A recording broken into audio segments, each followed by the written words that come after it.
May kabigatan po ang ebanghelyo natin ngayon sa araw na ito, no? Na ipinamanig ko sa atin ng ating Panginoon sangayon sa ebanghelyo ni San Lucas, na maliwanag doon sa mga ipinamanig ng Poong Kapal, no? Mga nakikinig, no? Paanyaya rin no, na ipinamamanig ni Jesus, no? Sabi nga natin na sa kanyang mga utos, no? Kung tutusin ay hindi mo ito nalalayo, kung tutusin doon din sa utos na ibinigay ng Diyos sa lumang tipan, no?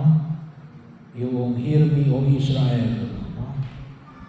Pakinggan mo ako, Israel, na nagpapahayag ng alin, well, yung 10 utos, no?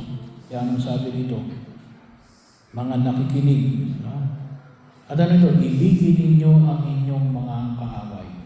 Medyo mas malalim kasi doon sa 10 utos, ano, ay bahagi yun, no? Na bagaman nakalagay rin doon, kaakibat din yun, kailang very, kasi pag-ibig sa Diyos at pag-ibig sa kapwa, no?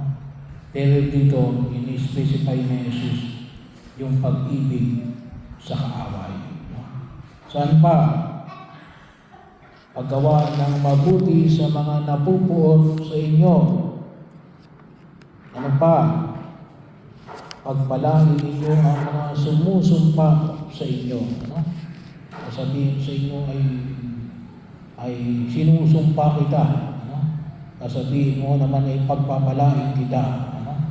Parang napakahirap din yun. No? Kapag minura ka, kalimitan ang sagot ni alin, mura din. No? Idalangin ninyo ang mga umaapi sa inyo. No? Bahagi ho. No? So, yung mga nangbubuli sa inyo, ipagdarasal ninyo. No? Kapag sinampal ka sa isang pisngi, no? Ang sabi, iharap mo pa ang kabila. Kapag inagaw ang iyong balabal, ibigay mo pati yung baro, no? Sa panahon ni Jesus, that is already, no? Parang sabi natin ay suicide, no? Kasi balabal na lang nga, no? Noong una namang panahon, hindi ganito kadami yung mga damit, no? Ibibigay mo pa yung damit, kasi may lugar sa Israel na kapag umaga matinding init, paggabi naman ay matinding ginaw, no? So, ay kapag wala kang damit, ay parang suicide na yun, no? Hindi katulad ngayon, no? Ang daming ukay-ukay, no? Bahagi po rito ay alin, ang kumuha sa inyong ari-arian ay huwag mo nang bawiin. Kinuha yung lote mo, no? Ngayon, kapag kinuha yung lote mo, no? Barilan na. Nagpapatayan sa isang kapirasong lupa, no? Gawin ninyo sa iba ang ibig ninyong gawin nila sa inyo. Bigyan ninyo ang bawat nangihingi sa inyo. Bahagi rin na kung saan ay makita po natin.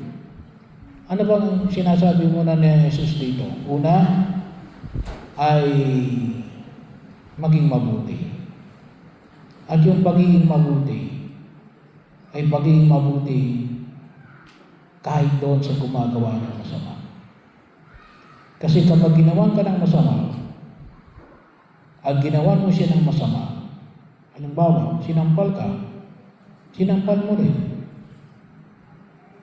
Mabuti ka ba? Hindi, kumanti lang ako, Father, eh. No? Pero mabuti ka ba? Hindi rin. Nanakit ka rin ng kapwa, eh. No? So, hindi ka rin mabuti. Masama ka rin. Bakit? Nanampal ka rin, eh. No? Kaya bahagi, paano siya ngayon? Dalawang bagay yun, huwag natin kalimutan. No? Meron tayong hustisya.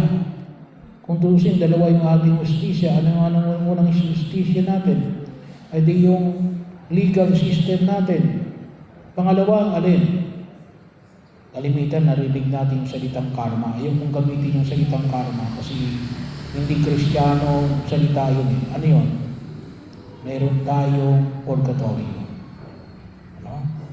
So bahagi yun. Kaya yung idea ng purgatorio ay bahagi yun ng katarungan yun eh. No? Kahit na humingi na siya ng tawad sa Diyos, nangumbisa siya, hindi. Kapag hindi ka, Father, ako'y nagnakaw sa aking kapwa at hindi mo ibinalik yung nakaw mo, patatawarin ka ng pare. No? Pero, sasabihin sa'yo ng pare, ibalik mo yung ninakaw mo. No? Pag hindi mo na ibalik yun, tagaan ka ng purgatorio. No? Kaya kung kayong mag-alala, akala ninyo ay makakalusot yung mga taong gumagawa sa inyo, hindi ho. No? Napakalaki po ng kahalagahan ng turo ng purgatorio.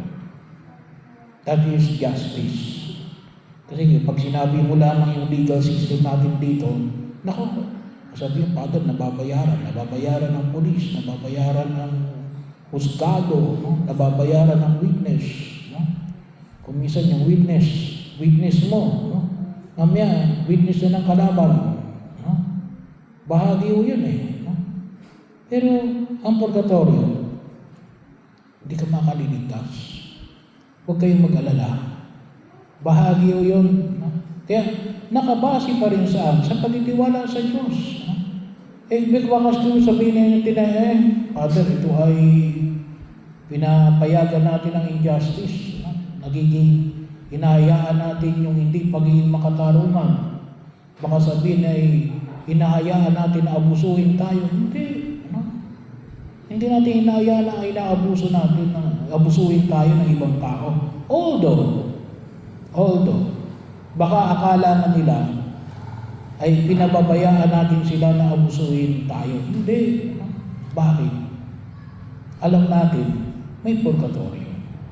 Katoliko man sila o hindi. Tayo naniniwala na may purgatorio. Kahit hindi ka katoliko, no? Kasi yun ang paniniwala natin eh, eternal truths. Yung pinanindigan natin ay katotohanan para sa lahat. At para sa lahat. At para sa lahat ng oras. Noon, ngayon, at bukas. No? Kaya, bahagi na alin, hindi ka makalusot sa katarungan. No? Dito sa mundo ito, o sa kabilang buhay. So hindi natin sila sinasabihan na hinahayaan natin na sila'y mang-abuso. Hindi. No? Kaya lang, dapat maliwanag sa atin. No? Maging maliwanag sa atin yung mga bagay na yan. Na maintindihan natin na hindi ko pinapayagan. Bakit ko lang hindi gagawin ito yung ginawa sa akin ng masama? Kasi ako ay mabuti. No? Kasi ako ay anak ng Diyos. No? Hindi ako pwedeng maging masama dahil lamang ginawan ako ng masama. Bakit? Hindi ako masama. Ako'y anak ng Diyos. At kapag ako'y gumante doon sa mga taong gumawa ng masama, yun ang sinasabi sa Ebanghelyo, no? Ay di katulad ka rin nila, no? Na nagiging masama. Kasi ginawan ka ng masama. No? Yung mabuti ka. Gawan ka man ng masama o gawan ka man ng mabuti. No? Bakit parang mahirap pa tayo? Well, mahirap yun kapag wala si Jesus. No? Kaya mahirap yun kapag ang pagtingin lamang natin ay pagtingin ng isang tao. Pero kapag ang pagtingin natin ay bilang mga anak ng Diyos, bilang kapatid ng ating Panginoon sa Kristo, ayun ang magtuturo sa atin na alin? Gagawa ako ng mabuti sa lahat ng pagkakataon at sa lahat ng mga tao. Gumawa man sila ng masama o gumawa man sila ng mabuti sa akin, ako, dahil ako'y mabuti, gagawa ako ng mabuti. Dahil ang Diyos ay sumasa akin at ang Diyos ay mabuti. Kaya kahit nagawa ako ng masama, gagawa ako ng mabuti. Kaya doon nakabagay yung alin? Pag-ibig sa kaaway. na kahit sampalin ka, hindi mo siya sasampalin. Ano? Kaya kahit na ikaw ay inutangan nang hindi nagbabayad sa iyo, ano? Kaya nga, kung maaari kapag alam niyo yung tao hindi magbabayad sa inyo, ano? Huwag niyo nang pautangin. Ano? Bigyan niyo na lang. Ano? Kasi kapag pinautang ninyo, talagang namang wala kakayanan magbayad. Ano? Sasama lang ang loob ninyo. Ano? So, kaya anong kalimitang solusyon dyan? Hindi kita mapapautang sa hinihingi mo. Ito na lang. Bigay ko na sa iyo yan. Ano? So, bahagi ho yun. Ano? Pagkakataon na makatutulong, yun yung ipinapahayag sa atin sa banal na kasulatan. Kasi kapag nagpautang ka, instead ka na magbabayad, ginagawa yan kahit hindi Katoliko, no?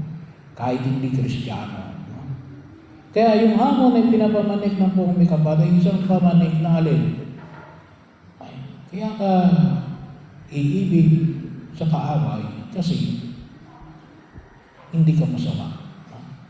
Ikaw ay mabuti. At kinakailangan iibigin natin sa harapan ng Diyos ang lakas. No? Kasi hindi madali ito. No? Kung pagbabasihan lamang natin ay ang pamantayan ng tao, mahirap ito. Pero kung pagbabasihan natin ay ang kapangyarihan ng Diyos, ay hingin natin ang tulong at awa ng buong may kapal. Kasi yan yung simbolo ng krus. Yan ang simbolo ng krus. Na nais na alin, sana tayo ay maging bahagi ng pagliligtas ng Diyos sa lahat ng pagkakataon dahil yun ang kanyang nais na makamit natin, ang kaligtasan walang hanggan at ang kabutihang dulot niya para sa ating kabutihan at kaligtasan.